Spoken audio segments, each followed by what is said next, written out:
আজও ভারতের মাটিতে মুসলমানের যা আছে তা কেউ দিতে পারবে না। নারায়ে তাকবীর, জোরে বলুন। কেন?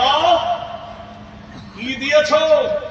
16,000 টাকা কোটি খরচ করে মন্দির বানায়ছ, রাম মন্দির। এ পর্যন্ত রাম মন্দিরের টুল বক্সে 10 টাকা টিকিট পড়েনি। সুবহানাল্লাহ বলুন।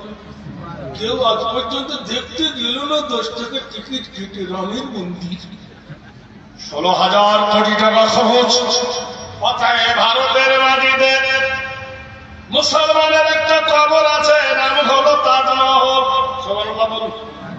টিকিট হলো 150 টাকা, মাসে ইনকাম হয় 10 কোটি টাকা। নারায়ে তাকবীর, একবার জোরে বলুন। মাসে যদি 10 হয় তো বছরে কত?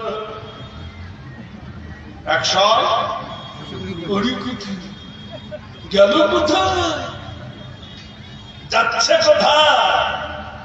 মুর্শিদাবাদের মাটিতে একটা ঘর আছে, নাম হলো হাজার দুয়ারি। কি দুয়ারি? মাসে টিকিট বিক্রি হয় 2 কোটি টাকা।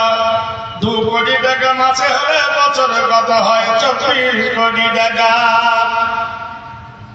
মুসলমানদের একটা মিনার আছে, নাম হলো কুতুব মিনার। কুতুবউদ্দিন বখতিয়ার খিলজি, দিল্লি। 30 টাকা টিকিট। সুবহানাল্লাহ বলুন।